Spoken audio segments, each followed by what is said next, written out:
Halo guys, kembali lagi bersama saya di channel Movie Edit. Gimana kabarnya? Sehat? Di video ini kita akan membahas lanjutan dari series The Wheel of Time yang dirilis pada tahun 2021. Buat kalian yang belum nonton part 1, Mimin sarankan untuk nonton dulu agar lebih paham alur ceritanya.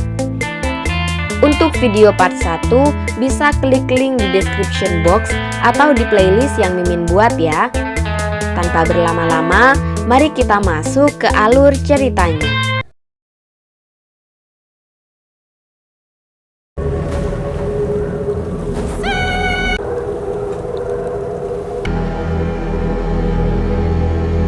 Satu bulan pasca insiden itu, para Aes Sedai melanjutkan perjalanan menuju Menara Putih yang tak lain adalah tempat tinggal bagi mereka.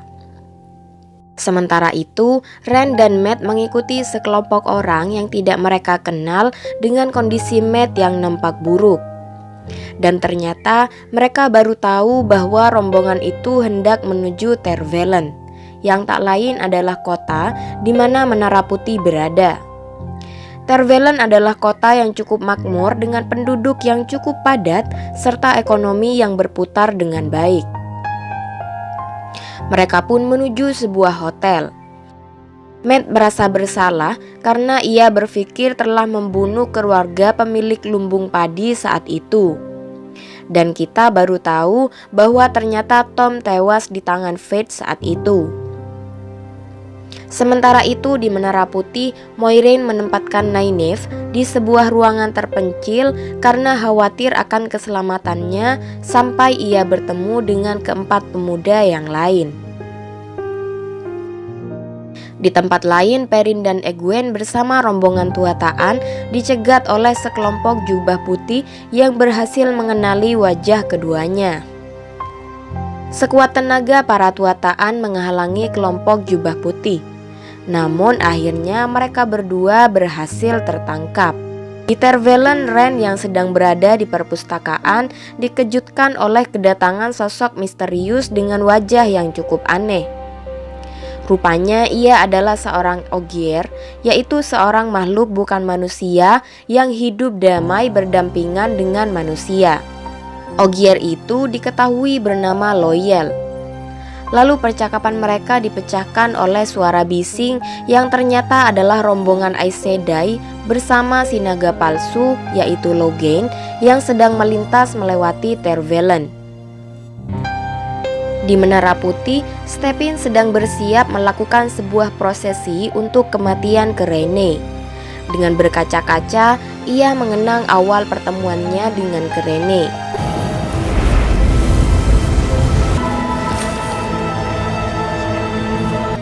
Sementara itu Egwene terlihat diperlakukan cukup baik oleh kelompok jubah putih meskipun ia adalah seorang sandera. Hal itu berbanding terbalik dengan Perrin yang disiksa dengan cukup keras. Rupanya kelompok jubah putih berasumsi bahwa Egwene adalah seorang Aes Sedai sedangkan Perrin adalah pelindungnya. Kembali ke Menara Putih, Nynaeve dihampiri oleh Stepin untuk meminta obat penenang. Setelah itu Nynaeve pun keluar untuk berjalan-jalan. Tak sengaja ia bertemu dengan Liandrin. Setelah mereka berbincang, Nynaeve baru tahu bahwa Aes Sedai jubah merah tidak memiliki pelindung seperti Aes Sedai yang lain. Malam pun tiba. Ren dikejutkan dengan kedatangan Loial yang terlihat membawa kembali Nynaeve dari Menara Putih. Nynaeve pun kaget melihat kondisi Matt yang nampak tidak baik-baik saja. Menurut Ren, ia memiliki kekuatan seperti Logain, namun ia takut membawanya kepada Moiraine melihat perlakuan Aes Sedai kepada Logain terakhir kali. Di tempat lain, Egwene dan Perrin terancam dibunuh oleh sang jubah putih. Lalu tiba-tiba ia ketakutan melihat mata Perrin yang berubah menjadi keemasan. Egwene pun mengambil kesempatan untuk menyerangnya dari belakang. Tak lama terdengar suara riuh dari luar tenda. Mereka berdua kaget melihat kawanan jubah putih diserang oleh kawanan serigala misterius. Saat itu pula mereka melarikan diri dari tempat itu. Perrin memiliki firasat bahwa serigala itu hendak membantu mereka berdua. Di Menara Putih, Stepin terlihat masih berduka atas kepergian Kerene. Karena ingin menyelamatkan Stepin, Alanna berencana menjadikannya sebagai pembelanya. Lan pun menyampaikan niat Alanna kepada Stepin. Sayangnya keesokan harinya, Stepin telah ditemukan tak bernyawa di sudut ruangan.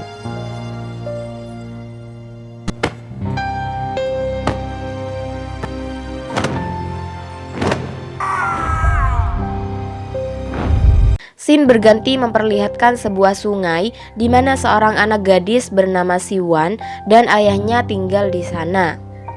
Pagi itu mereka berdua pergi menangkap ikan. Siwan terlihat membantu sang ayah yang kesulitan untuk mengurai jala. Terlihat bahwa Siwan telah memiliki kekuatan sedari kecil.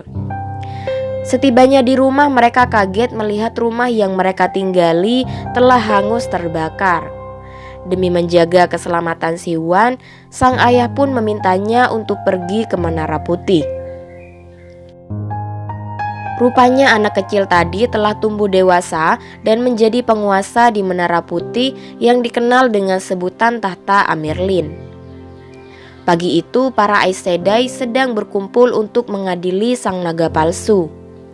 Dia dibiarkan hidup tanpa kekuatan sedikit pun dan akhirnya akan mati dalam kegilaan.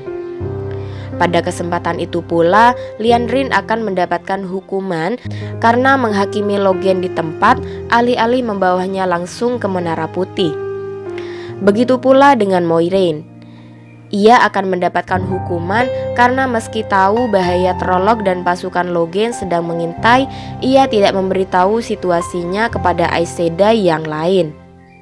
Ditambah lagi, ia enggan memberitahu misi pengembaraannya selama bertahun-tahun di luar Menara Putih. Tak lama Moiraine mendapatkan kabar tentang keberadaan Mat dan Ren di Tar Valon. Moiraine pun kaget melihat kondisi Mat yang begitu buruk. Ternyata hal itu disebabkan oleh belati yang ia ambil di Shadar Logoth. Lalu Moiraine pun berusaha menyembuhkannya, dan ia pun makin menyadari kekuatan Mat karena jika orang memiliki belati itu, orang itu akan dikuasai kegelapan dalam hitungan hari. Keesokan harinya, Egwene dan Perrin sampai di Tar Valon. Egwene mulai menceritakan kepada Moiraine apa yang dialaminya bersama Jubah Putih, termasuk keanehan Perrin di mana matanya berubah menjadi keemasan dan serigala yang berusaha menolong dan patuh kepadanya. Moiraine pun meminta agar Egwene menyimpan rahasia itu karena jika orang lain tahu, keselamatan Perrin bisa saja terancam. Malam pun tiba. Moiraine terlihat hendak menemui Siwan melalui sebuah pintu rahasia. Nampaknya mereka berdua memiliki hubungan spesial yang tertutup rapat dari orang lain. Pada waktu itu pula, Moiraine bercerita bahwa ia menemukan 5 orang yang nampak seperti kandidat The Dragon. Siwan juga bercerita bahwa ia dihantui oleh sang kegelapan dalam mimpinya yang semakin hari semakin kuat. Siwan pun meminta agar Moiraine segera menjalankan misi bersama 5 pemuda lainnya. Moiraine merasa ragu karena dari 5 pemuda itu hanya 1 titisan The Dragon dan dia yang akan menjadi satu-satunya yang berhasil selamat. Keesokan harinya, Moiraine membawa Egwene dan Nynaeve bertemu Siwan. Ia meyakinkan mereka berdua untuk melakukan misi mengalahkan The Darkness. Time.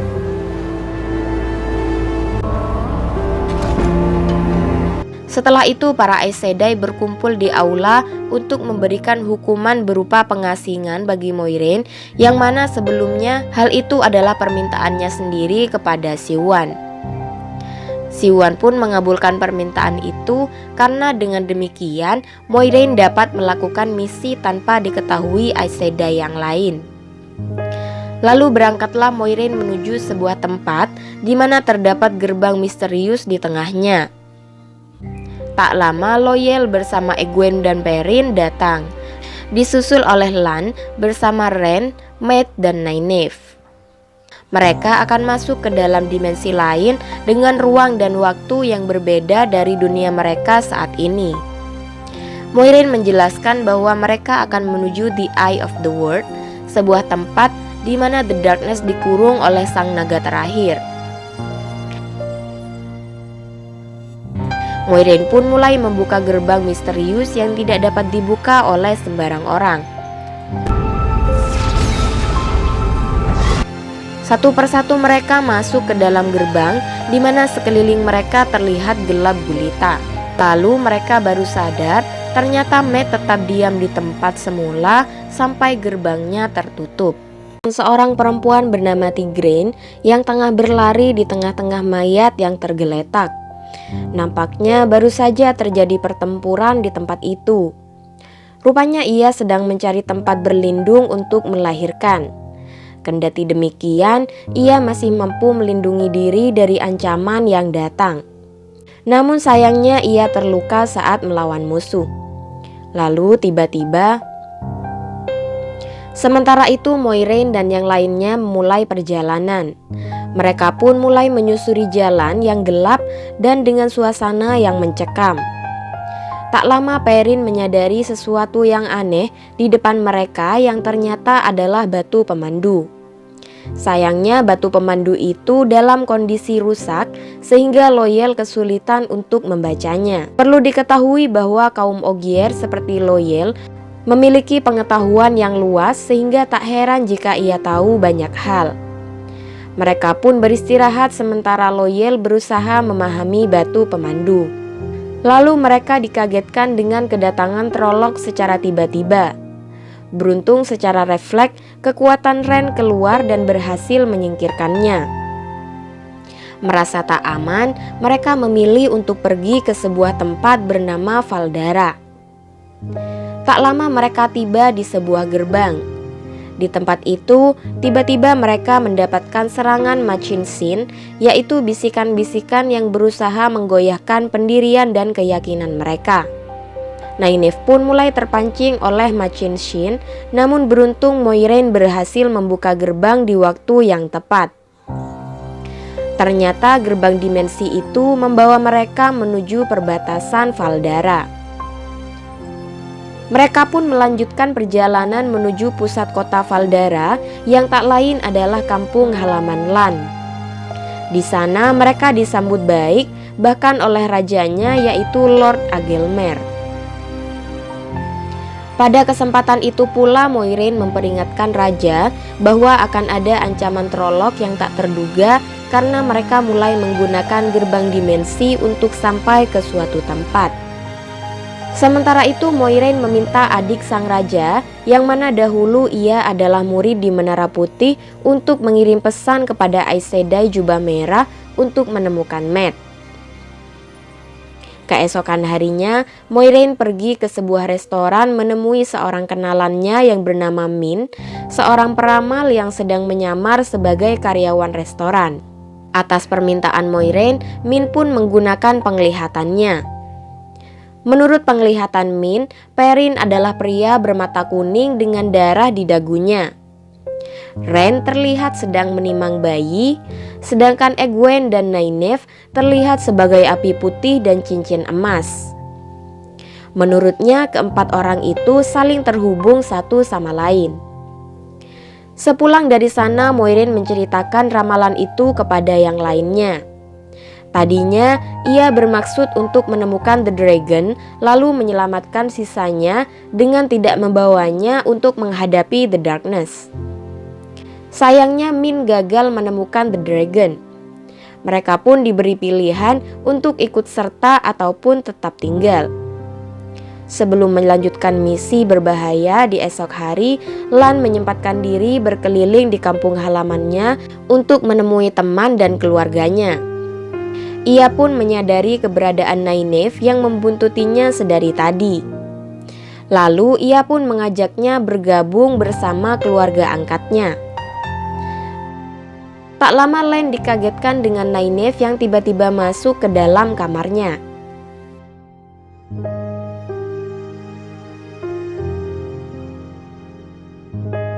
Nynaeve penasaran dengan panggilan Daishan untuk Lan dari orang-orang di kampung halamannya. Rupanya nama itu adalah gelar untuk Lan sebagai calon Raja Malkier yang telah lama direbut oleh Tanah Terkutuk. Di tempat lain, Ren tiba-tiba teringat kata-kata ayahnya saat sekarat yang memanggilnya dengan nama Kari.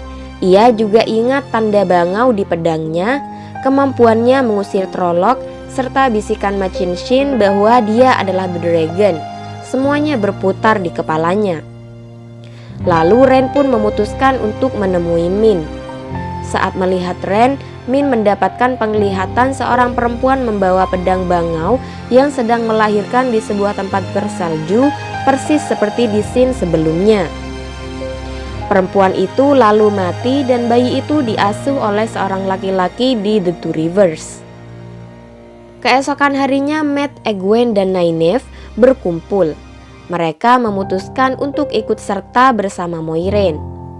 Sementara itu, Ren menemui Moiraine, lalu tiba-tiba Ren menyampaikan bahwa ia adalah The Dragon. Tak lama Lan datang. Dengan panik, ia mengatakan bahwa Moiraine telah pergi. Mereka pun menyadari Ren yang tiba-tiba menghilang. Di tempat lain, Moiraine dan Ren telah sampai di Tanah Terkutuk yang merupakan satu-satunya jalan menuju penjara The Darkness. Lalu kita dibawa menuju 3000 tahun sebelum kejadian ini, di mana Aes Sedai masih terdiri dari laki-laki dan perempuan. Seorang laki-laki dan perempuan sedang berdebat tentang keinginan untuk mengurung sang kegelapan. Sementara si perempuan bersikukuh menentangnya karena resikonya terlalu besar untuk kehidupan di dunia. Rupanya laki-laki itu bernama Lusterin yang tak lain adalah titisan naga, sementara perempuan itu bernama Latra yang tak lain adalah pemegang tahta Amyrlin. Kembali pada Ren dan Moiraine, mereka mulai menyusuri Tanah Terkutuk yang penuh dengan energi buruk. Sesaat sebelum sampai pada 7 menara Malkier, mereka berdua memilih untuk istirahat sejenak. Sementara itu di istana, Lan terlihat mengkhawatirkan Moiraine. Ia tak bisa melacak keberadaannya karena ikatan antara Moiraine dengannya telah diputus oleh Moiraine. Dengan berat hati, Nynaeve pun memberitahu bagaimana ia melacak Moiraine saat pergi dari The Two Rivers. Kembali kepada Ren, di mana saat beristirahat, ia bermimpi The Darkness datang kepadanya, membunuh Moiraine dan menyebutnya sebagai Lusterin, titisan naga sebelumnya. Tak lama Ren menyadari bahwa itu hanyalah sebuah mimpi. Lalu ia pun terbangun dan melanjutkan perjalanan. Sembari terus berjalan, Moiraine memberikan benda yang disebut dengan Saangril yang diciptakan sebelum kehancuran dunia oleh kekuatan ribuan penyihir pria. Jika Ren menyalurkan kekuatannya ke dalam benda itu, kekuatannya akan meningkat 100 kali lipat. Sementara itu Egwene bersama yang lainnya menemui Min bermaksud menanyakan ramalannya tentang Ren. Alih-alih menceritakannya, Min malah mendapatkan penglihatan Nynaeve dan sebagian besar orang-orang di dalam restoran tengah dikalahkan oleh sebuah serangan. Tak lama bel peringatan bahaya berbunyi. Ternyata pasukan The Darkness yaitu Fade dan Trolloc sedang mendekati perbatasan kota dalam jumlah yang sangat besar. Raja pun memutuskan untuk pergi bersama prajuritnya ke benteng pertahanan kota untuk menghadapi tentara The Darkness. Meskipun tahu mustahil untuk menang pada pertempuran kali ini, setidaknya mereka bisa memperlambat pasukan The Darkness untuk sampai di pusat kota. Sementara itu Ren dan Moiraine sampai di sebuah gua. Sementara itu Lan sedang menyusul dan hampir tiba di Menara Malkier. Masuklah mereka berdua ke dalam gua. Ren tiba-tiba mendapatkan ingatan bahwa dahulu ia pernah melawan The Darkness di tempat itu. Tanpa sengaja ia menyentuh sebuah simbol yang tiba-tiba membawanya ke dalam sebuah rumah yang cukup tenang, seakan-akan ia telah hidup bersama Egwene dan seorang bayi bernama Joye di rumah itu. Rupanya saat ini Ren sedang tak sadarkan diri. Sementara itu Moiraine yang menjaga jasadnya mendapat serangan dari The Darkness yang menguras habis seluruh kekuatannya. Di tempat lain, Raja Valdara mulai menyerang prajurit The Darkness. Sementara para wanita menyiapkan senjata sebanyak mungkin untuk melindungi kota di bawah pimpinan adik raja. Sementara itu penduduk yang lain diminta untuk meninggalkan kota. Merasa ingin membantu, Egwene dan Nynaeve bergabung dengan adik raja dan para penyalur kekuatan yang lain. Di tempat lain, Ren yang masih terjebak di dunia bayangan mulai merasa aneh, lalu tiba-tiba The Darkness pun datang.